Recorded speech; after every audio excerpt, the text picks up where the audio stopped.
slideshow. Fantastic. Regina, thank you so much.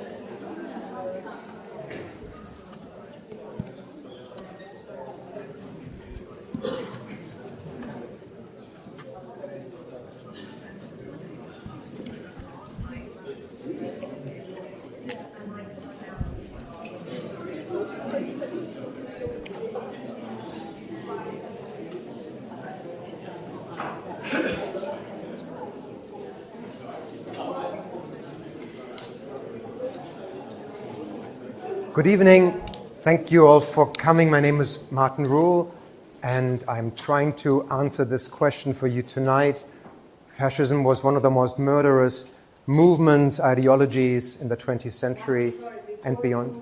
To start and explain everything to us, could we just, I don't know if you've seen the poster, that the presentation is being recorded. It's not being filmed, but we will be taking some pictures. And if you don't want your voice to be recorded asking questions, please wait until the end when the recording would have stopped. Otherwise, yes. Martin is going to be inviting questions from you. He likes a discussion with the audience every time. And just a warning. Thank you very much. Thank you for coming. Thank you, Regina, and thank you for organizing this whole thing. Yes, this is a longish talk. We actually have this room till I think 7:30. You can leave at 6 o'clock. There's only so much fascism anyone can take. But to break it up, so about every 20 minutes, I want to leave some time for questions. So, and if you don't want your questions to be recorded in those intermittent Q&A sessions, then just wait till the end, because then the recording stops. Yeah, there's space up here in the front if you want to come down. So this was actually going to be my content warning. One of the most murderous movements in the 20th century. So obviously some of the images you will be seeing are bound to cause offense. So just to warn you about this. I've been working on fascism since the early 2000s. The ideology seems to have had a renaissance, sadly, tragically, in the last 15 years or so. So the question is pertinent, right? I shouldn't have to ask why this question, why now? You probably have some suspicions or you have some ideas why you are here. I mean, the fact that you are here actually tells you something about the relevance of the question. The Festival of Ideas is really about scholars, academics, bringing you up to speed with the latest research. So at one level, I'll simply say what the most recent definitions and interpretations of fascism are, but I don't think that this is exactly why you have come here. I think you've come here because you want some kind of clarification on a term that's been bandied about a lot recently, and just maybe find out when exactly it can be applied to what particular person or what particular party it can be applied. Is the populist right already fascist? When does a far right or right-wing extremist party become a fascist party? Those gradations I hope to determine to some extent with you tonight. And then, of course, there is the more general question of applicability. Can this man here with a bad haircut, right, this reality TV huckster be called a fascist? Why does the term still apply to someone like that? For some of you, knowing and understanding fascism, if you are anti-fascists, actively engaged in the struggle against fascism, knowing, understanding fascism means fighting it, resisting it. So, right, knowing your enemy really becomes resisting your enemy, bash the fash. And I want to, at the very end of this talk, come back to this, whether this is the right way to really to go about engaging with fascism. Just a few words about myself in all of this. I guess as a German historian, but also a historian of Germany, I have a particular relationship to fascism. I was born in 1970. My mother was a 68er. She put me in, when I was 4 years old, in an anti-authoritarian kindergarten. We were all running around naked. I think even the educators were running around naked. It was completely harmless. It sounds terrible to our ears in 2025. These were a bunch of hippies. They meant well. The idea was, and this is an anti-fascist idea, going back to Wilhelm Reich, actually, and his mass psychology of fascism, that sexual repression bred fascism. So the idea was, if we could create or bring about or produce a new generations of German youth happy with their sexuality, happy with their bodies, then we wouldn't have fascists. Right? Fascism is a problem for me, not just because of this anti-authoritarian kindergarten. It is also a problem for me because it's inherently comparative.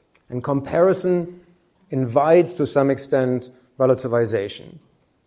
So we Germans have been taught for decades that Nazism, because of the Holocaust, is unique, is really incomparable. But fascism, as a generic concept, and you can see that if I go back, you can see that I've spelled it with a small f here. Right? Small f fascism is generic fascism, the transcontinental, trans-European movement that includes the Faisceau in France, that includes the Iron Guard in Romania and the Arrow Cross in Hungary, and so on, and of course Italian fascism. So for me, one of the big questions is how far we can go with this. And my own supervisor, my undergraduate supervisor here at Cambridge, Jonathan Steinberg, wrote this book just when I was a student, and it compared the treatment of Jews in Italian fascist-occupied Eastern Europe and in German Nazi-occupied Eastern Europe. And Steinberg really drew a strong distinction and really showed how the Italians treated their Jews, or the Jews under their occupation, very differently, much more humanely, that a lot of them get away, and the Germans did not. And I want to come back to this question of comparability and also the genocidal impulses within Italian fascism. But to be completely honest, I really want to know, this is what the question mark means here, why you are here, why you think this question, what is fascism, is relevant. So could I just have 3 answers to this, why you are here, why you are interested in the topic?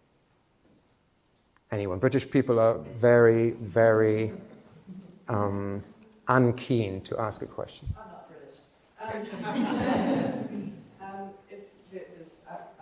There's upheaval in the world today, and it seems like it's becoming relevant again. I don't know more. Okay, as simple as that. So the rise of the far right in Europe, Trump in America, Bolsonaro perhaps in Latin America, and so on. Yeah? I am British. I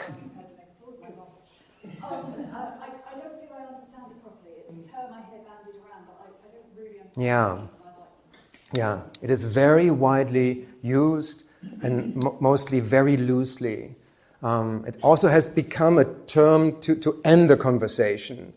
When you call someone a fascist, that means as much as shut up. Right? Whatever you're going to say from now on is already null and void because I have branded you a fascist. You know?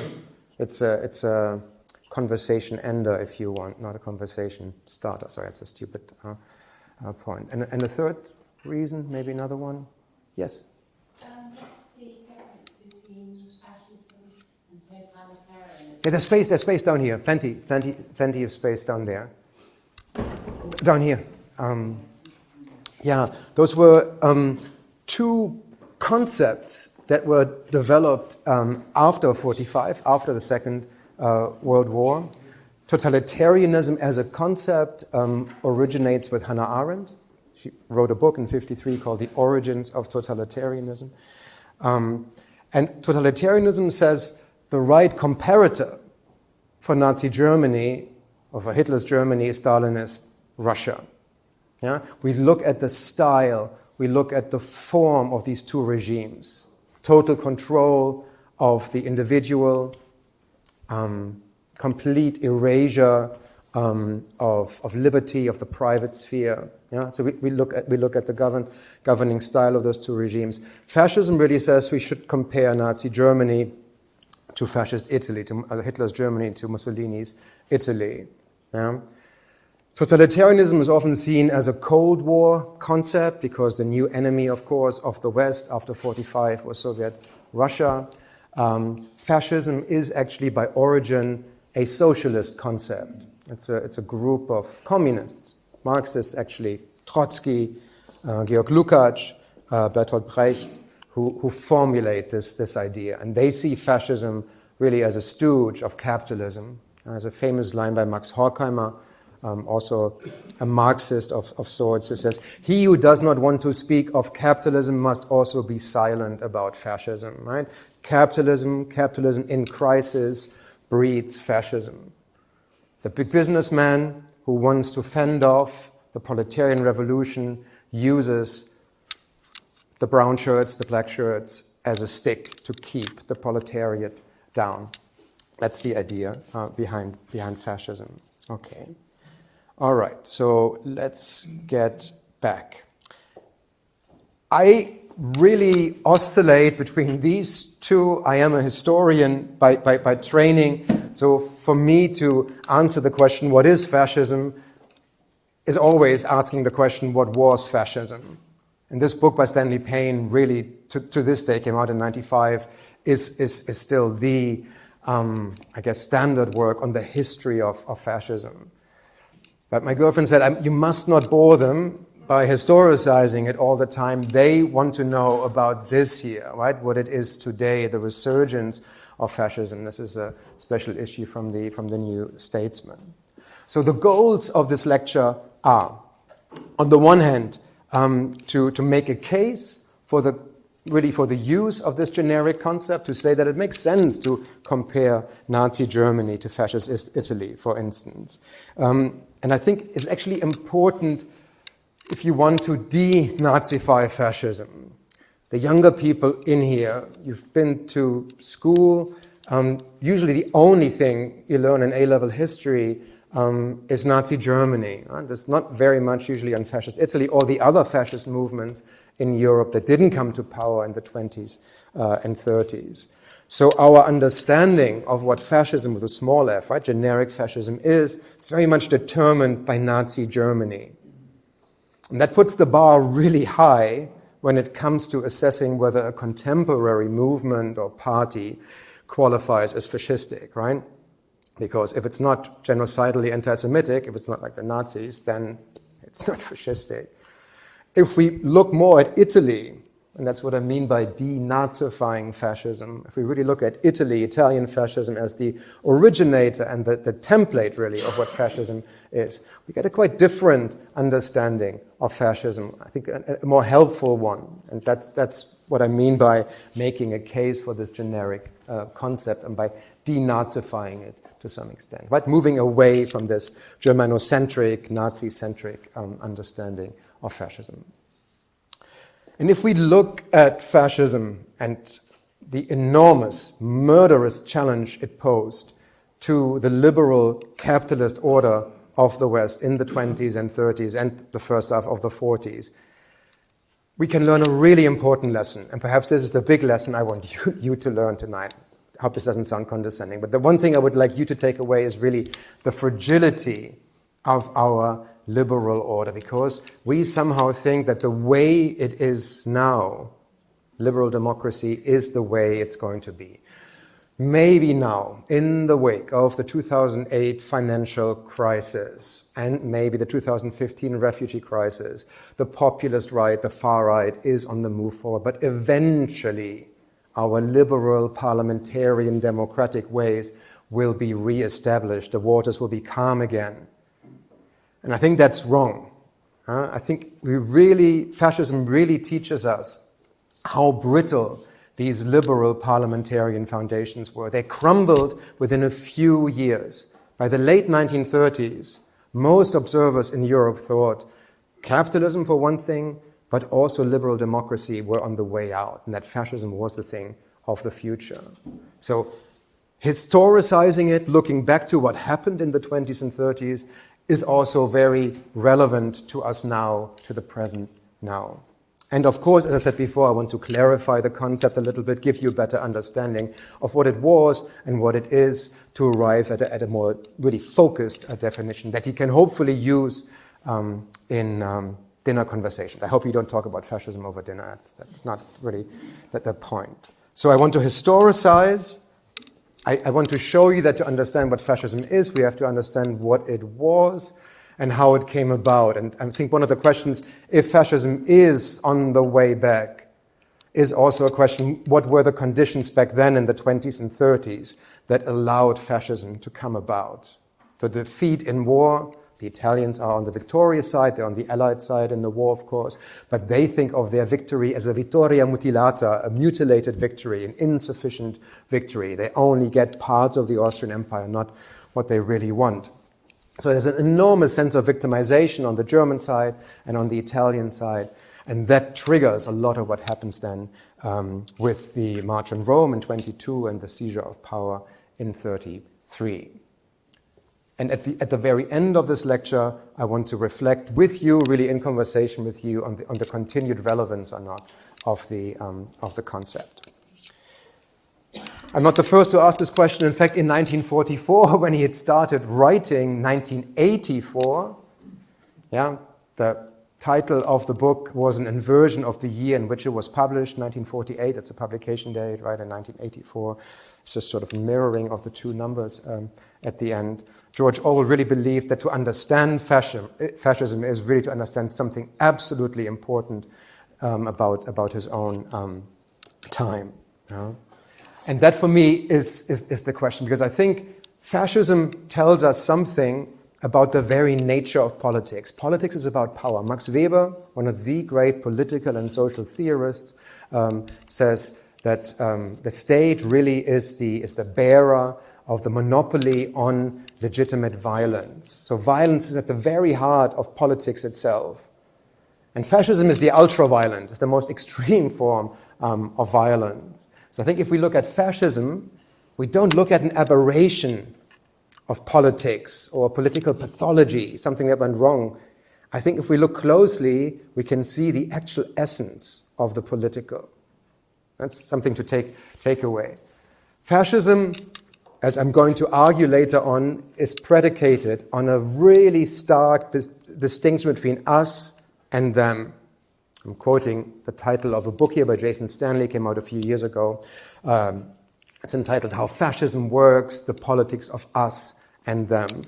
A very homogenizing understanding of the national community, the insiders, us, and their supposed enemies outside and within them, who need to be overpowered, expelled, perhaps exterminated. And I think there is something sadly universal in this kind of thinking, this distinction between us and them. That we, human beings, all of us, to some extent struggle to deal with otherness.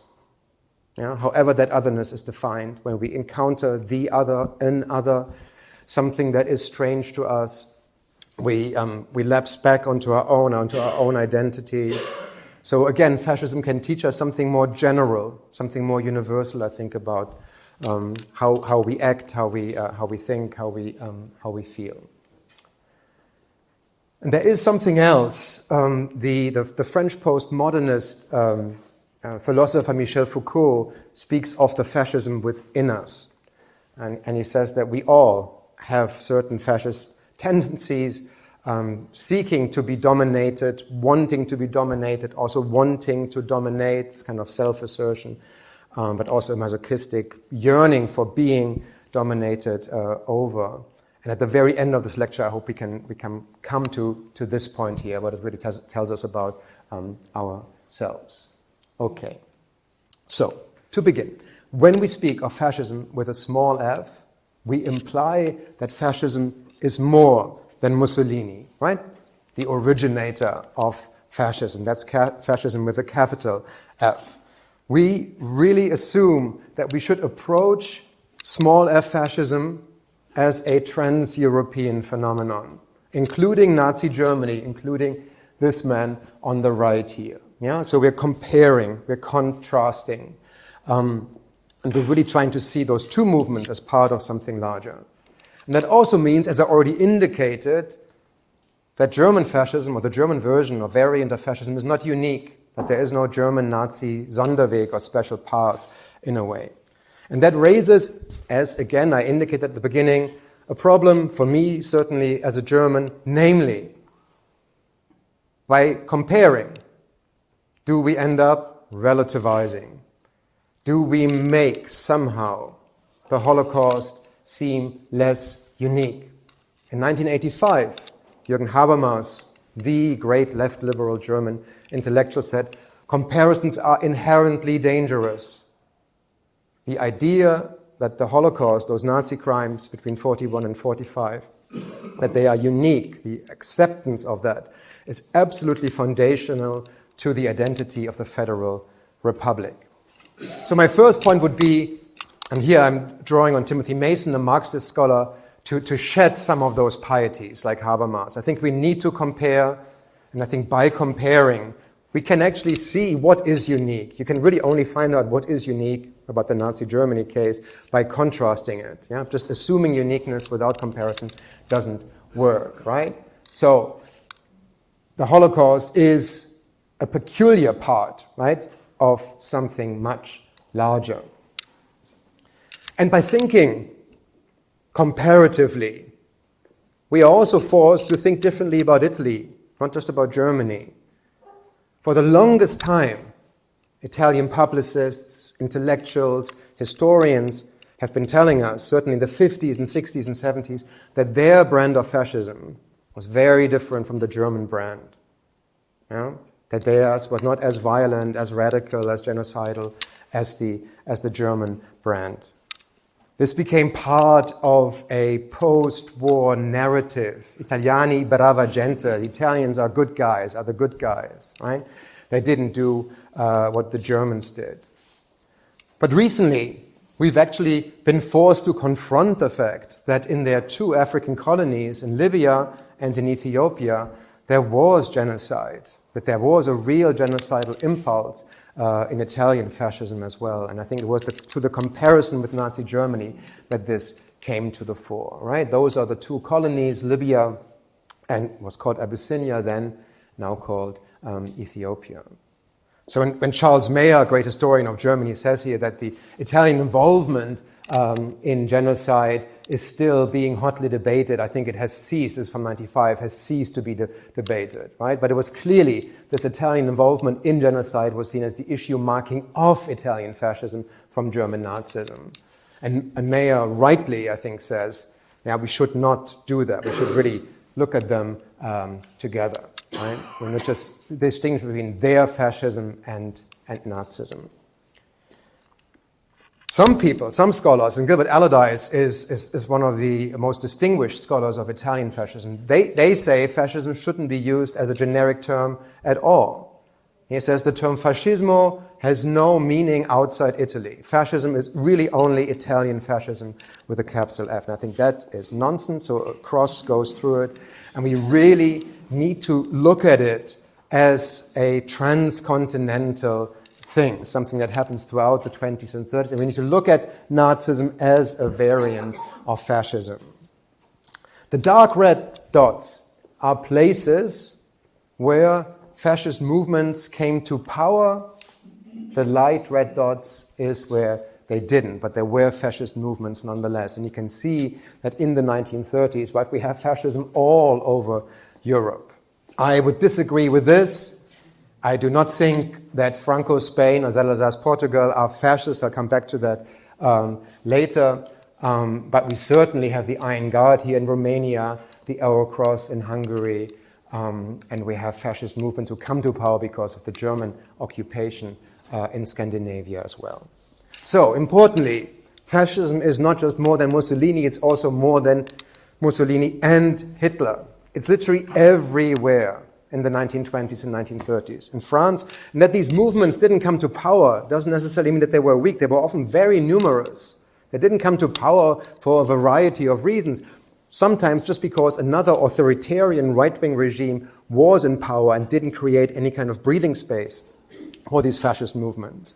So the fascist parties in France are the Faisceaux, in Belgium, under Léon Degrelle, the Rexistes, and then I already mentioned them, the Arrow Cross in Hungary, and perhaps the most fascinating and also disturbing of all the Eastern European fascist movements, the Legion of the Archangel Michael under Codreanu, also known as the Iron Guard. The motto. So again, right, this is important to me. Maybe somebody will call me out on this. Maybe my dear colleague over there, Rory O'Brien, will call me out on this. I do not think that Francisco Franco was a fascist, too conservative in too many ways, just wants to hold on to power, doesn't continue the radicalism of the early years. It's very deadly. The killings are extraordinary, right? But too conservative, yeah? Far right, but conservative, somewhere between conservative and far right. The Falange, however, under Primo de Rivera, with their famous motto, Viva la muerte, long live death, they are fascists. They are proper fascists in Spain. And it's one of Franco's great maneuvers to incorporate the Falange within his own party and thereby sort of take the radical sting out of them. The Ustasha, of course, in Croatia, they are a fascist party. And we need to remind ourselves of the enormous appeal that fascism had for intellectuals. Some of the greatest minds, really, of the 20th century, Giovanni Gentile on the left, Louis Ferdinand Céline in the middle, Martin Heidegger, perhaps the greatest German philosopher of the 20th century, here on the right, they all fell for the fascists, supported them, sometimes actively in the case of Heidegger and Gentile. And we have to remind ourselves of the enormous terror, discrimination, persecution, and the death toll of fascism. Right? Let's think of war as the defining feature, the defining aspect of fascism. Fascism is militancy, is violence, is extremism. Fascism is like a shark that has to move forward.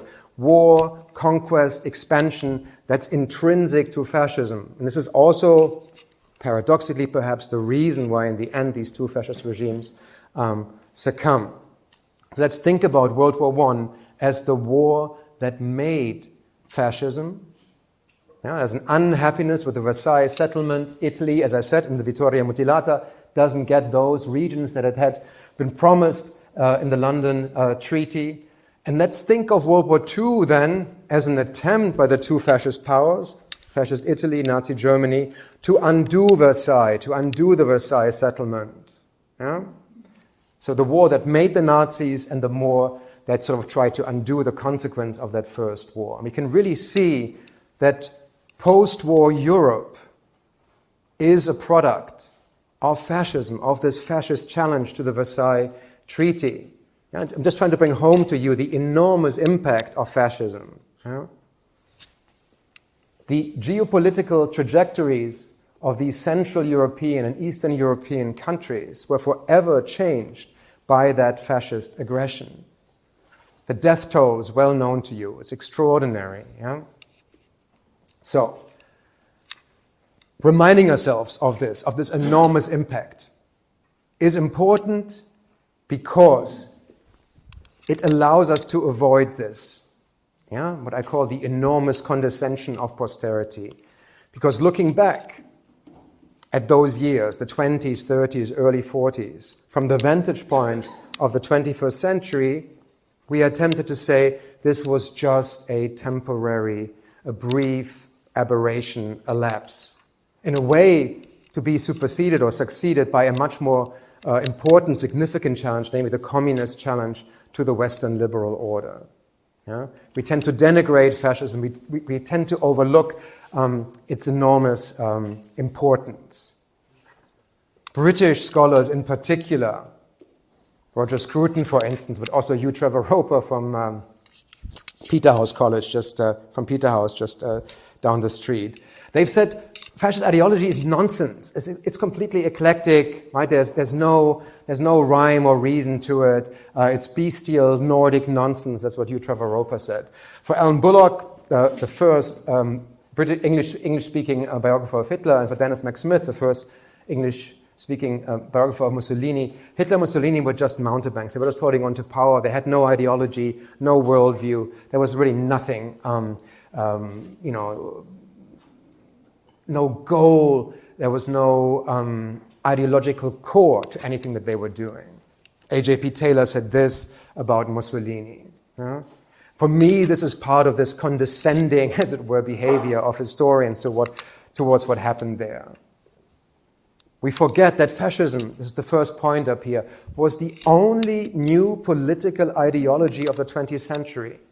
Socialism, anarchism, feminism, that was all there, right, in the 19th century. And it's the only new political ideology that seizes power in developed nation states in the 20th century. Yeah? It's the driver of a really deadly, out-and-out European civil war. Europe in the 20s and 30s is what Mark Manzauer has called a dark continent. Yeah. You British people perhaps rightly think that it could never have happened here. That liberal parliamentarian traditions and institutions are so well established and so deeply grounded, unlike in Germany and Italy, right, two very recent democracies, that fascism could not come to power here. Take a look at this film. Does anybody know? Kevin Brownlow. Yeah, it happened here. There's the poster. Came out in 1964. I think Brownlow was only 22 years old, something ridiculous like that. Sort of a semi-documentary take on what would happen in Britain if the Nazis had occupied it. So it's a brilliant film. Let's take a quick stop there and take questions. Regina, is there any circulation in this room? It seems really stuffy. I'm so sorry. There would be. Is it? Do you also feel that? Yeah. You can't hear about fascism while it's also stuffy. Let's maybe open a window there.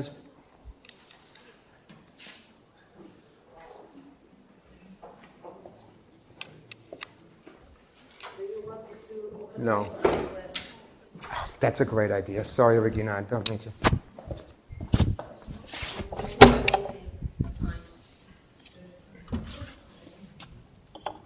Good. As some fresh air is coming in. So far, anything of what I've said, is it clear? Are there any questions about it? Do you just want me to drone on? I don't know if you will cover it later, but as somebody who is not very well read in this, what was so fascinating about the Romanian Iron Cross? Oh, it's the figure of Codreanu, who is seen by his followers, both in the so-called legionnaires, the legion of the archangel Michael, as a demigod.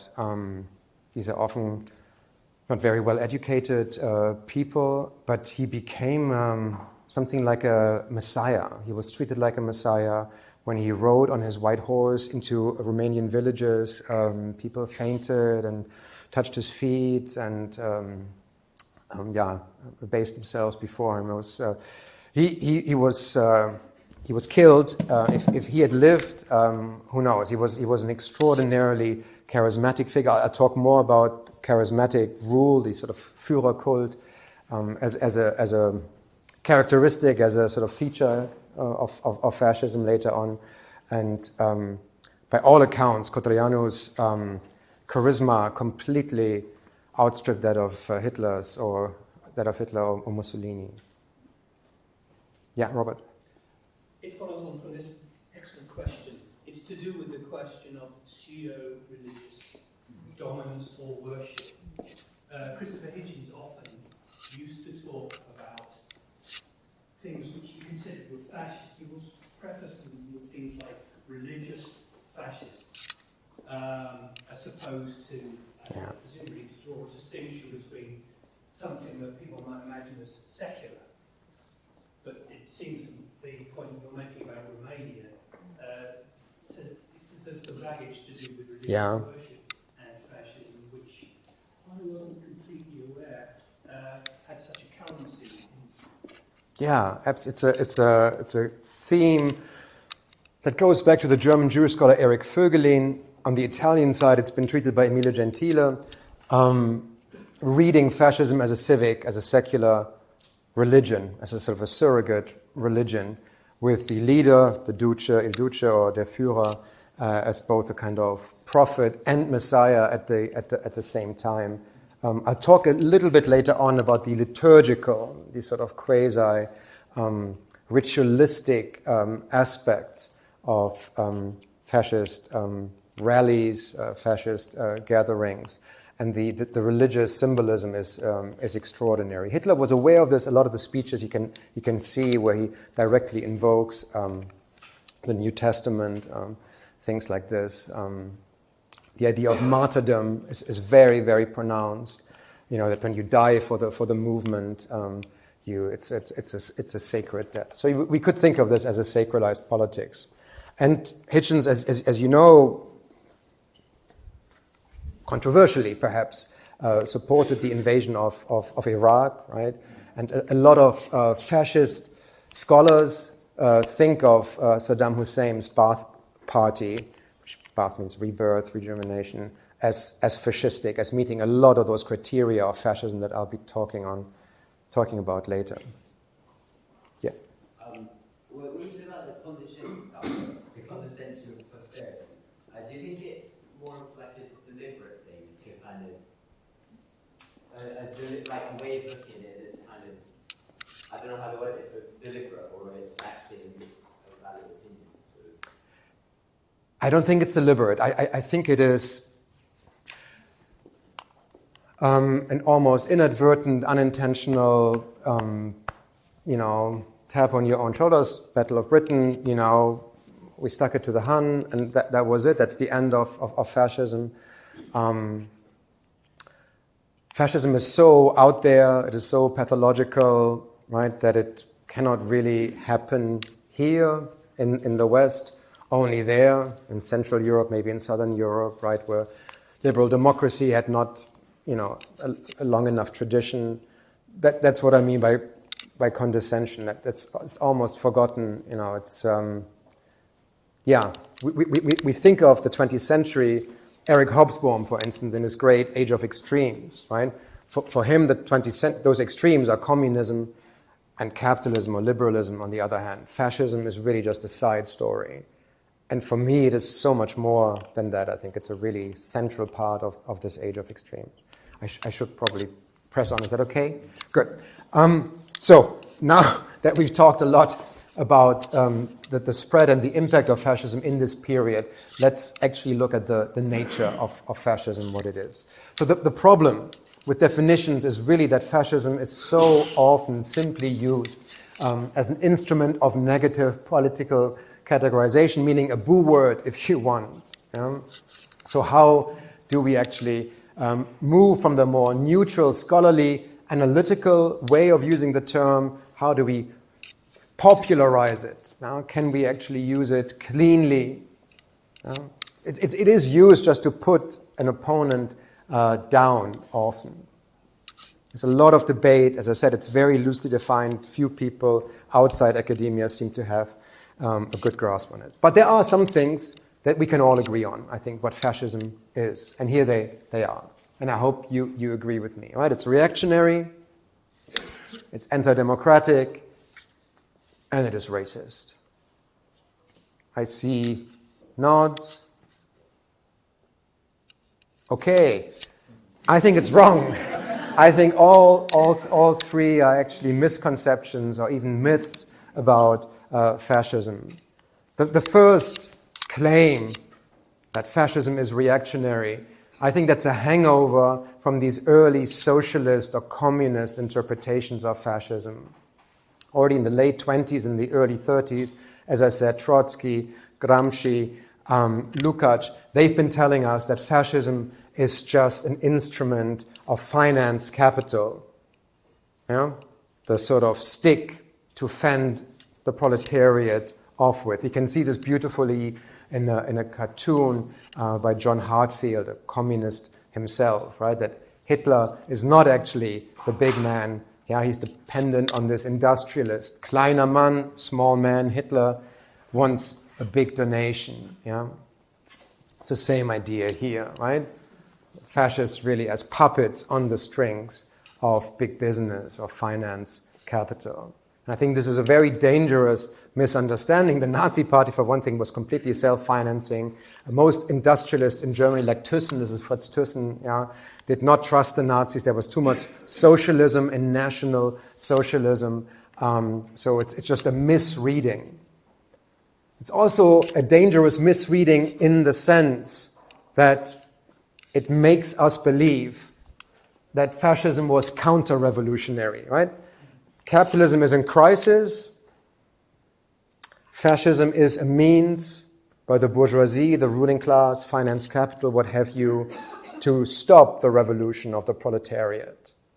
Yeah? That's where the reactionary argument comes from, in a way. But the most recent studies, this is actually from the 60s, but those two here, this one is very recent, right? They show that fascism was not at all pro-capitalist, pro-big business, that it was actually corporatist, that there was a socialism in National Socialism. The most interesting scholars of fascism, Roger Griffin, Stanley Payne, they all see fascism as a revolutionary, not a counter-revolutionary or reactionary force. Fascism is radical, extreme, it's forward-looking, it's utopian, it's socially and politically as transformative in its own way as Soviet communism was. That's very hard to swallow for its left-wing critics, but that is the truth. It certainly thought of itself as a revolutionary force, right? Mostra della rivoluzione fascista, the show of the fascist revolution. Hitler clearly thought of himself as a revolutionary. Dopolavoro, the Italian sort of workers' organization, like Kraft durch Freude, Strength Through Joy, they really bring home to us that anti-capitalist element within these two fascist regimes. Joseph Goebbels, in 1925, says very clearly here in this quote that he, as a fascist, feels much closer to the Bolsheviks, to the communists, than he feels to the bourgeois. The real enemy, Goebbels says, is the bourgeoisie, the fat cats here, right? The talkative gentleman with the belly and the golden watch chain stretched across it. That, for Goebbels, was those were the forces of stagnation that were holding Germany back, holding it down. There's a lot of modernism in fascist culture, fascist art. In the early 1920s, one of the great supporters of the Italian fascist party are the so-called futurists under their leader Filippo Marinetti. And here you can see the manifesto, the 1909 manifesto of the Italian futurists. And it's very modern, it's very forward-looking, it's very revolutionary. Marinetti says, blow up the museums, it's just old culture, we'll create a new one. He says, we will glorify war, the only true hygiene of the world, militarism, patriotism, the destructive gesture of anarchists, right? Of anarchists, that's the idea. We will destroy museums, libraries, and fight against moralism, feminism, and all utilitarian cowardice. So the anti-feminist, the misogynistic vision of fascism, right? That's often held up as indicative of its backwardness, its regressive outlook. Kinder, Küche, Kirche, right? The place for the woman is at home to be a mother, to cook, to give birth to children. But I think this is only a small aspect of it. The two great intellectual inspirations, certainly for the Italian fascists, are Georges Sorel, an anarcho-syndicalist. The young Mussolini himself is a socialist, of course, until 1918. And Friedrich Nietzsche, right? Nietzsche's talk about transvaluation of all values, a great overcoming of a staid bourgeois morality that is not at all reactionary, it's very forward-looking. A painting like this, actually one of my favorite paintings from the Nazi era, that sounds weird, but let's just leave it at that, by Wissel here. That seems to encapsulate the conservative, perhaps even reactionary, and certainly anti-feminist outlook of the Nazis, right? The women all portrayed in a somewhat subordinate position, the family together at table, the grandmother, and then the father. I think it's actually quite revolutionary. I think it's actually quite radical in many ways. Because the real center of attention, the real protagonist of the painting is not, as you would imagine in a conservative painting, the paterfamilias, but it's the blonde boy in the middle. His is the future, right? The future belongs to him. That's a new generation of heavily fascistically indoctrinated young people coming about. Could there be anything less traditionalist than the Lebensborn movement? The plan, the program from the mid-1930s to breed a master race by having women, Aryan-looking women, have extramarital sex with SS men who had to also meet certain criteria to create offspring. That is not traditional, that's not conservative, right? The violence is also part of the radicalism. It's purifying, it's cathartic violence. That's the idea. That's how you bring about change. It's creative destruction. I think this is a key idea of fascism. You destroy the old order to usher in a new one. That's the meaning of the book burnings. Yeah, you destroy the old liberal culture. Thomas Mann, Stefan Zweig, yeah, their books are being burned here. It's in Munich in March 1933, so that the old order is destroyed and a new one can come in. The second point, that fascism is anti-democratic. That's inherently anti-democratic. That presupposes a very specific, in my view, liberal parliamentarian conception of what democracy is. Fascism thought of itself as perfectly in line with democracy. The general will of the sovereign, the people, was channeled in the figure of the Duce or the Führer. They were simply the mouthpiece of that popular will. They are genuinely participatory and populist elements in both fascist movements. So, we are told again and again that these rallies are just forms of acclamation. They have no democratic meaning. But I think there's a larger symbolic meaning. It's the idea of bringing the people out into public spaces, into public spheres, to involving them, also through youth organizations, labor organizations, Dopolavoro, Kraft durch Freude, right? That's what I call fascist populism. This is a 1934 election in Italy. So it's a one-party system, same in Germany, right? So to you, how on earth can that be democratic?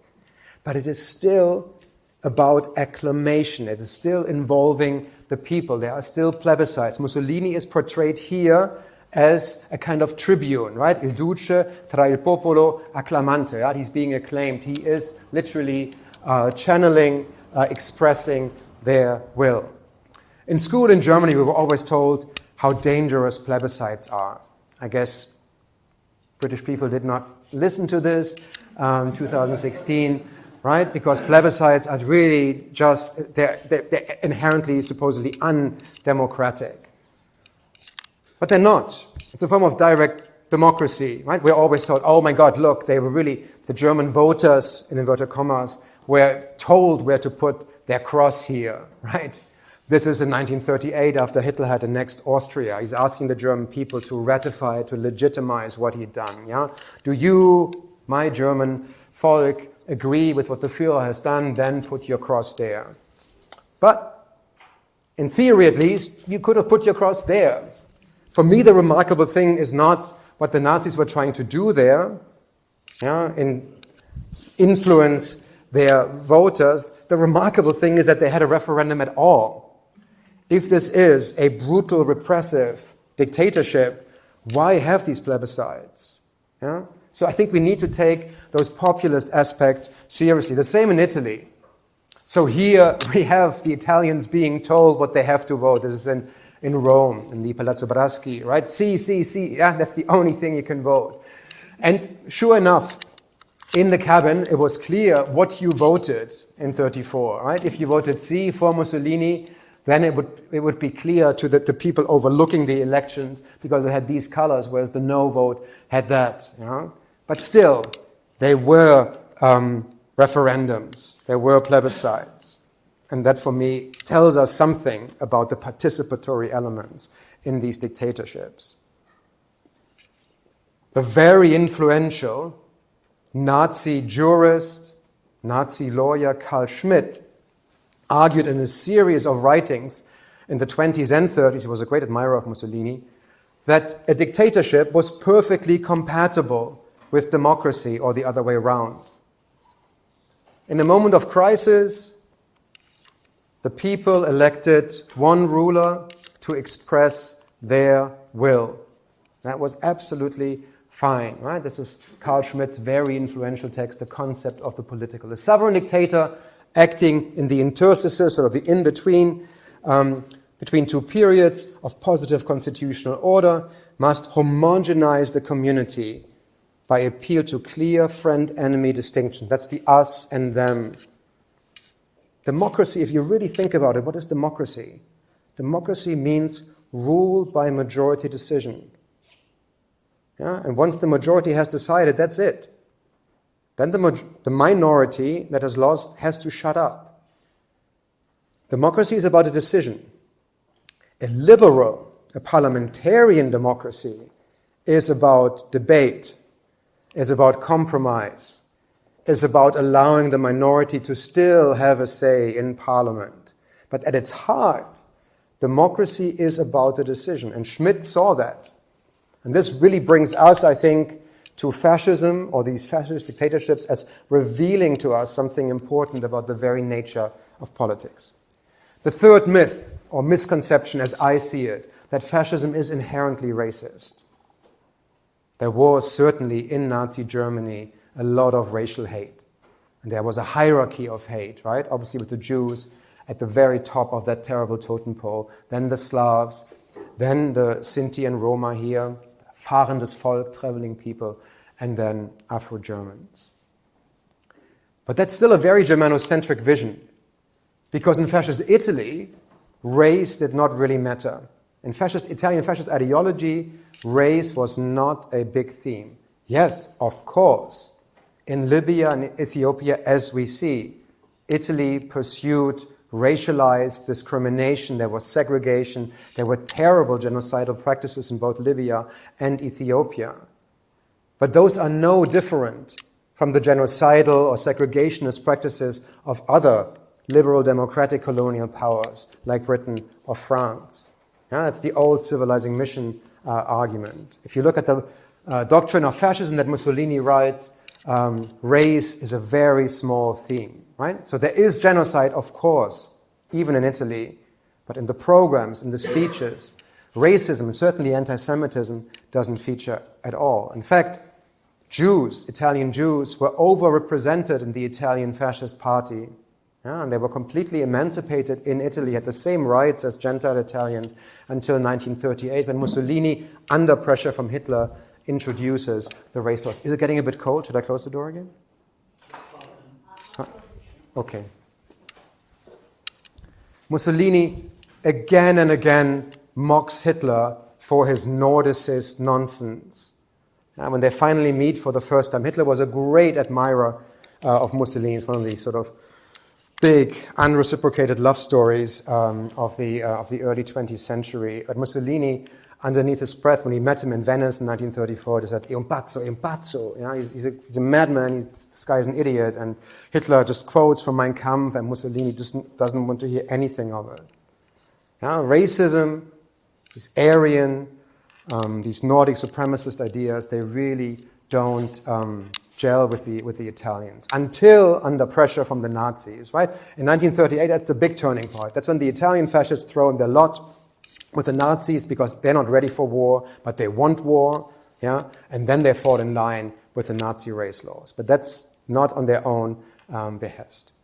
I think we need to think of fascism, the us and them of fascism, not along racial lines, but more generally, more structurally, yeah, as a friends and enemies, insiders, outsiders, members of the national community, however defined, sometimes ethnically, sometimes politically, and the people outside of that community. So racism is not a defining feature of fascism. That is quite provocative. I think all 3 points are, because I'm sure you thought reactionary, anti-democratic, and racist, those were defining features. So are there any questions about what I said? Yes? It's to do with that nice picture that you showed of the family. I wonder if we're invited to speculate about the absence of the grandfather in the way it was painted and the presumed ages of the people around that table. It's been a hot 20 years. Yeah, it's from 39. First World War, Mm. or the price paid, or the grievance held. Yeah.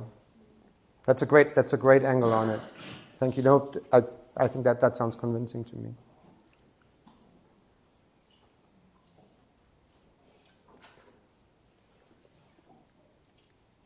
Okay. Are you worried about the recordings? Or do you think I'm just so out there that you don't even bother? All right. So if it is not anti-democratic, if it is not reactionary, if it is not racist, what is it then? What is the definition of fascism? What is fascism? And here I finally come forth at 5 to 7 with my definitions. I know, you waited a while. Thank you. We're almost done. Fascism is a form of nationalism, but it is such an extreme form of nationalism, so forward-looking, so radical, so revolutionary, that we have to call it ultra-nationalism. And it's an ultra-nationalism that is fascinated with the idea of victimization.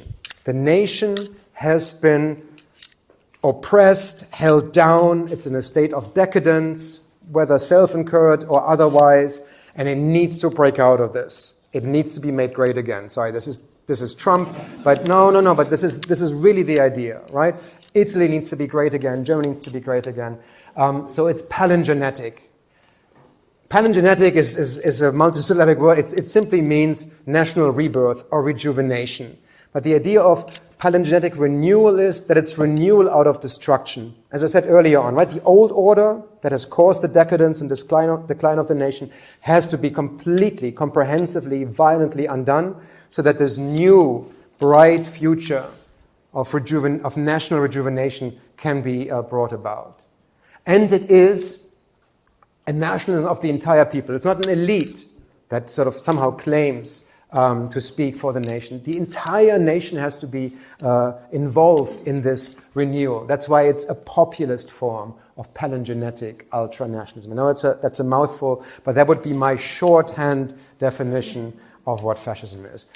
That term I've taken from Roger Griffin, but I'll go beyond Griffin in some of the later points. So that's the core for me, right? The ideological core of fascism. Now, the pillars. Fascism is a form of vitalism. Yeah? It conceives of life as struggle. That's a vitalist idea. It emphasizes strength, youth, health, rejuvenation, as we saw. That's all vitalism. Yeah? It's also a form of voluntarism. It's about the will. It's about asserting yourself. Yeah? The motto of the fascists in Italy is "Me ne frego, I don't give a damn." Yeah? It's about self-assertion, it's about domination. In political terms, it's really also about expansion and imperialist conquest. And it wants to create a new man. No? Fascism is not happy to reign over an old bourgeois citizen. It wants to create a new breed, something new, the homo fascistos. Yeah? It's extremist. It's violent. It demands a violent overthrow of the existing order. It's integrationist. The economy is corporatist. It's not capitalist. Corporatism means that the state oversees a collaboration between employers and employees. Yeah? It's a kind of state capitalism, if you want. Yes, it's absolutely true. In fascist Italy, in Nazi Germany, the private ownership of the means of production was not relinquished. but the state played a crucial role in running, in planning, in directing the economy in both countries. And it's Manichaean. It operates with very stark existential distinction between us and them. Yeah? The friend, the enemy, the insider, the outsider. And to give you a sense of this, I'm going to play one of my favorite scene from one of my favorite